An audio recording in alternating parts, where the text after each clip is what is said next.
Welcome to Tech Bytes and News, your daily roundup of articles featured in Hacker News. Today we're diving deep into the Byzantine-Sassanian War of 602 to 628 CE, the last great war of antiquity, a conflict that reshaped the ancient world. It's a fascinating story of shifting power, brilliant military strategies, and ultimately, exhaustion paving the way for a new era.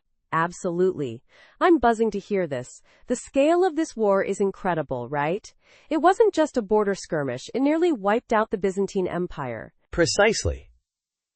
The article highlights how, unlike previous conflicts, this war was almost devastating for the Byzantines. The Sassanians, under Khosrow II, were incredibly effective, initially.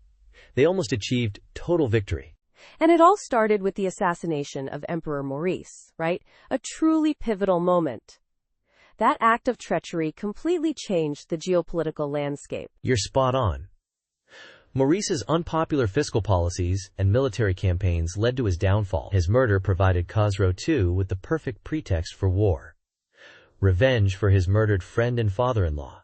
A clever move, strategically speaking.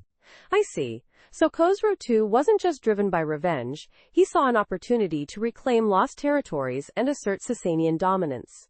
A shrewd assessment of the situation. Exactly. The early years of the war saw stunning Sassanian successes.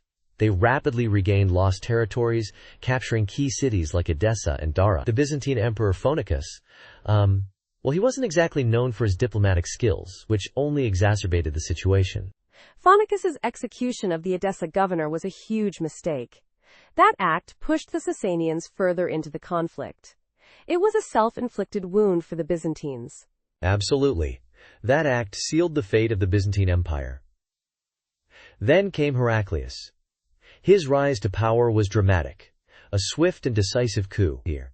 He inherited a crumbling empire, but he was a brilliant military strategist.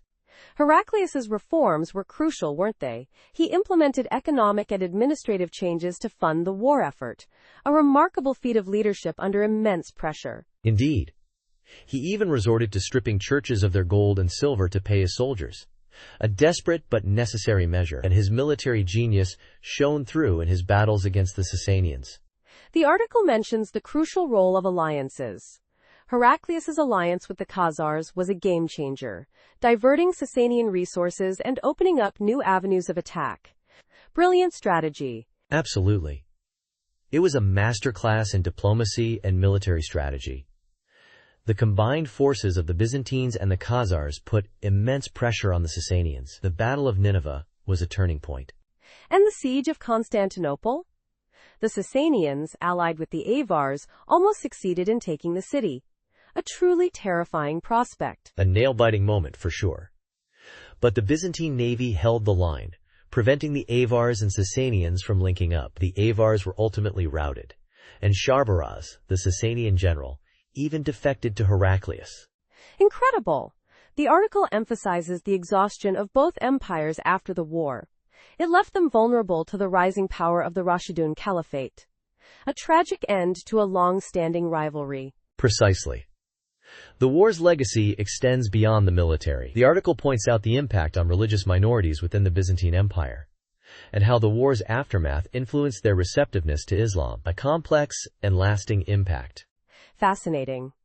It's a reminder that even the grandest military victories can have unforeseen consequences. The Byzantine-Sassanian War, though often overshadowed, was a pivotal moment in history. Absolutely. And that's why it's so important to study these conflicts. Thanks for joining us on Tech Bytes and News. We hope you enjoyed this deep dive into the Byzantine-Sassanian War. Until next time, goodbye. Bye-bye.